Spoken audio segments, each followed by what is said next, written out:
Let us start with Marcel Harmann. Marcel, I think you are already in our call. Yeah, wonderful. Marcel, welcome to the Dutch Blockchain Week. Marcel, you are co-founder of DeFi Soos.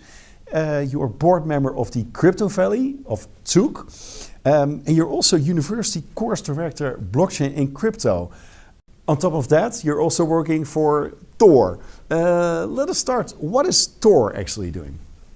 So I'm also working for Torchain. That's correct. Torchain is an ecosystem project, basically a layer 1 blockchain that has the aim to make swaps interoperable. Basically, it's a liquidity network that allows then to swap native layer 1 assets against another layer native 1 assets, basically working towards DeFi 2.0, I would say. So you can swap native Bitcoin against native Ethereum or native Binance coin or Terra or whatever, basically is there and is connected. So yeah, it's pretty much the first decentralized exchange where you can exchange native unwrapped tokens to each other. And on the flip side of that, this also means that you can provide liquidity in proof of work coins such as Bitcoin or Litecoin and earn interest rates on them, again in an unwrapped native way, which is pretty much unique. So yeah, it makes those coins DeFi ready. So there's two things maybe for the audience at home to explain a little bit better. Why do we need the liquidity in the market? And about staking, can you shortly also give a short explanation how this works?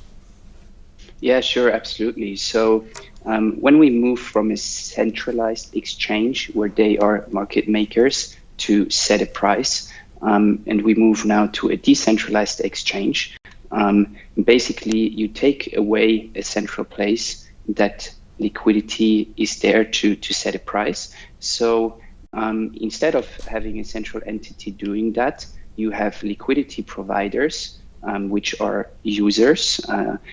They are allowed to provide or stake liquidity in such a pool.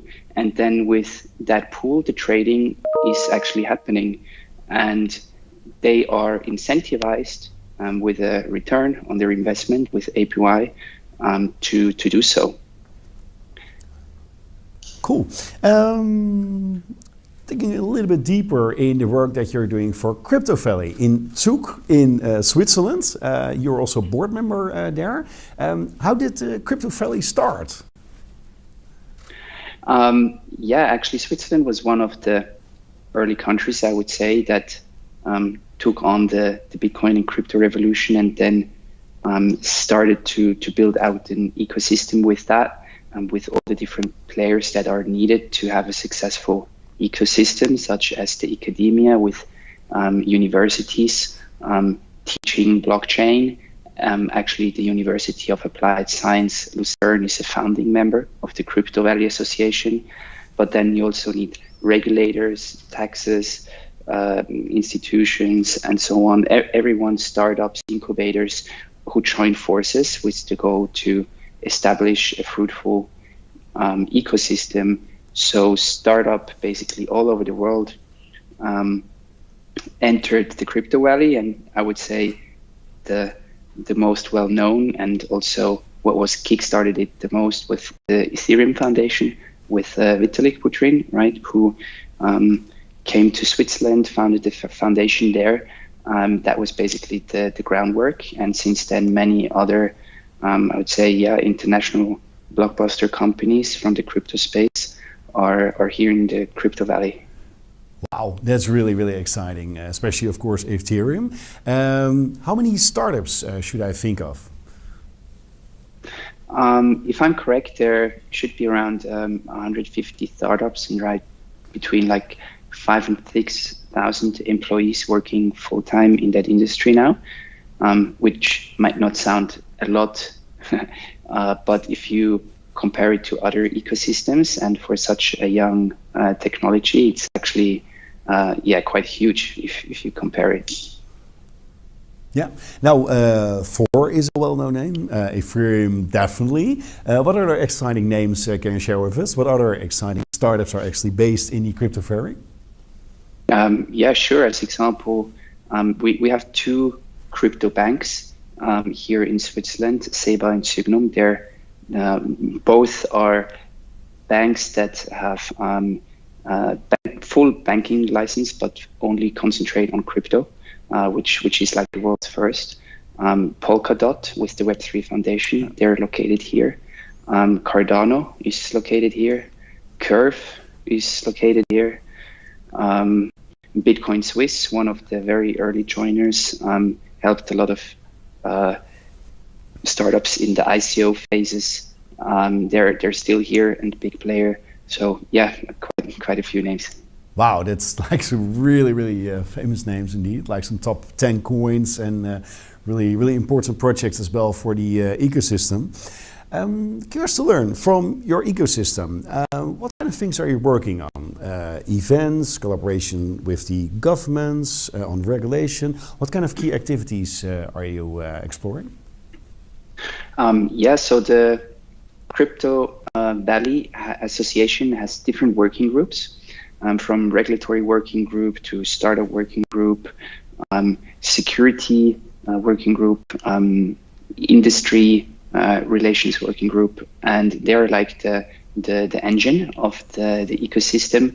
Everyone is basically free to join there, and basically a lot of thought leaders meet there on a regular basis, producing papers, suggestions, work closely with the regulator to decide then how the law should be changed, so the ecosystem can continue to grow, basically, as well as the education side.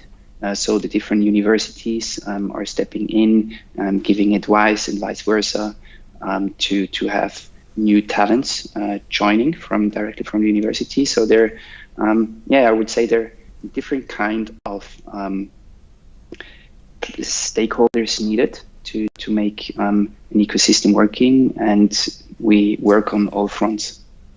Wow, it's really inspiring also for us as organizations in the Netherlands to learn from your side, especially how you approach, the regulators, how you collaborate with them, write reports. So definitely some lessons learned for us here in the Netherlands. You mentioned the university. You're also course director over there. What are the courses that students are most interested in? Is it only Bitcoin or trading, or are you also really focused on several aspects of the technology? Right. So there is education like bachelor, master, and then there is further education courses. So with just bachelor, master, there are regular blockchain courses where the students go into the technology and learn the benefits, learn how to code, and so on. I would say this is just basic and needed. But where we really stand out are the further education courses. They're called Certificate of Advanced Studies, and they're 3 to 4 month deep dive courses where up to 24 participants only, limited, join for that time, 2 days a week, Friday and Saturday, and they go really deep. Right now there is at our university there are 2 courses. One is the Certificate of Advanced Studies, or CAS in short, for blockchain, and one for crypto finance and cryptocurrencies. The blockchain one it's now already in the 6th or 8th iteration. So we were the first ones here in Switzerland starting that already 4 or 5 years ago. We're setting that up, and now sort of as a spin-off of that blockchain course, the crypto finance course evolved as we see the demand from the financial industry growing a lot, and a lot of people working, participants who join there are working in the financial industry, private banks, asset managers, private equity, regulators. There are some really, I cannot state names, but they're really interesting people joining that course. And I would say next to the high quality of the course itself, which I think you need, otherwise competitors take you away. What we offer is hands-on contact to external lecturers, which are then like the CEOs and CTOs of the companies I've just mentioned to you. So we have like the former CTO of global CTO of UBS, or the CTO of Polkadot, or head of trading of Signum Bank, coming and giving hands-on lectures how they work on a daily basis in that particular field. So it's not just theoretical, but really hands-on, and they can directly talk to those people who are working in it. Well, the ecosystems, it seems to work really, really, really well. I mean, we had all kinds of conversations in the past days about the regulatory landscape. I think all the challenges that startups have here in the Netherlands, but also globally, to actually connect with the regulators, making the regulation work for them, but also for the entire industry. What is the biggest hurdle? What is the biggest challenge for Crypto Valley, for blockchain and crypto startups in Switzerland?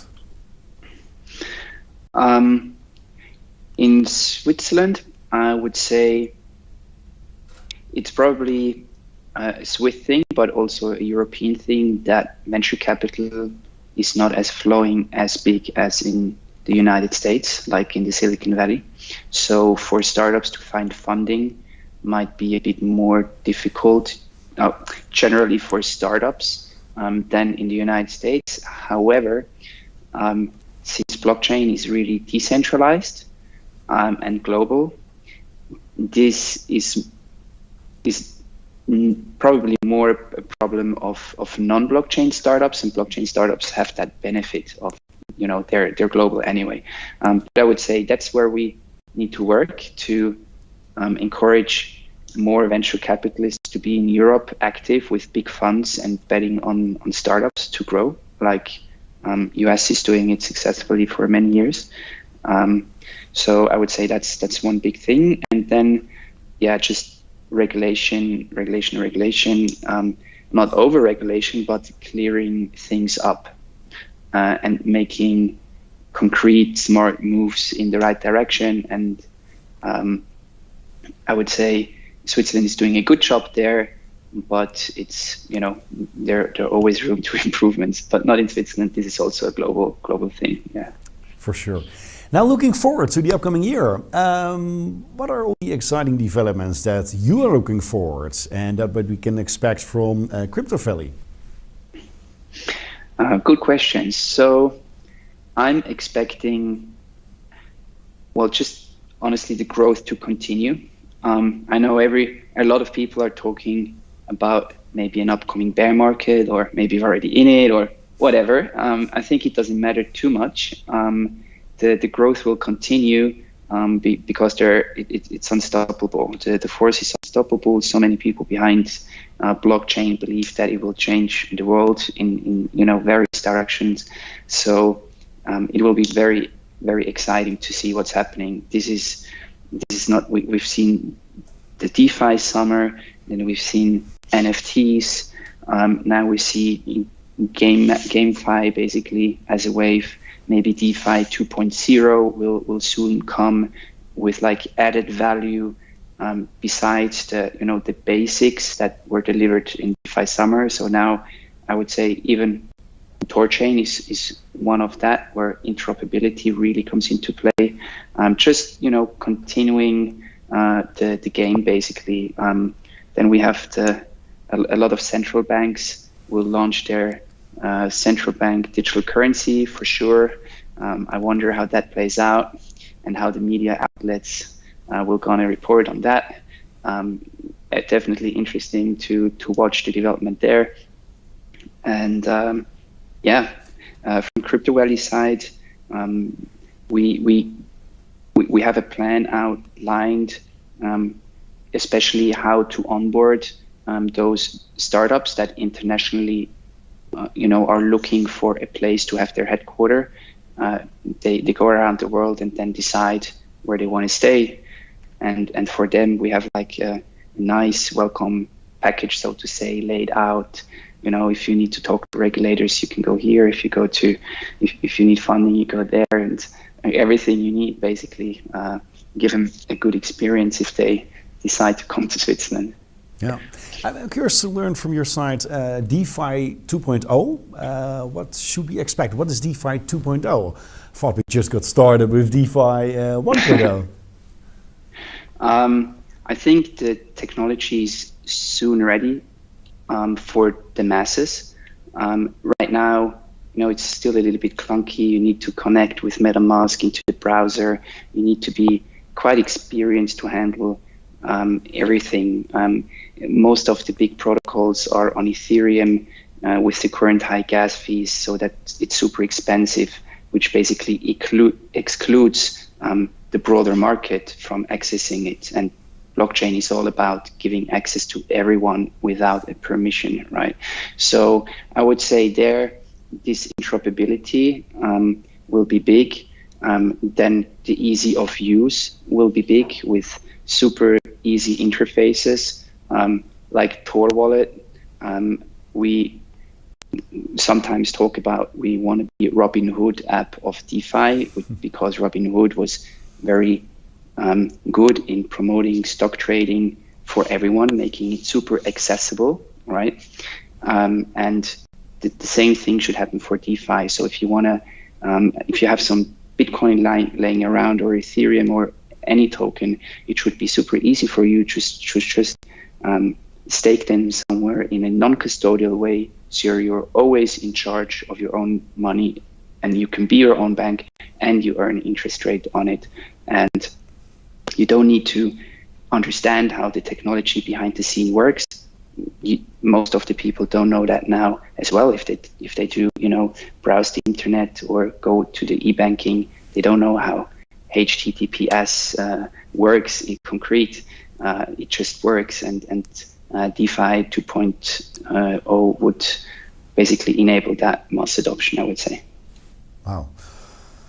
So many exciting developments that you are already mentioning. DeFi 2.0, the unstoppable growth of NFTs and so forth. Marcel Harmann from Tor and Crypto Valley. Thank you so much for joining us at the Dutch Blockchain Week. Really appreciate this conversation. Wishing you all the best at Crypto Valley and of course with Tor. We will definitely be in touch because we're really interested in the regulation aspect of Crypto Valley and all the other great projects that you're doing. So keep up the great work and stay in touch. Thank you very much for having me today. We wish you a great evening. Thanks.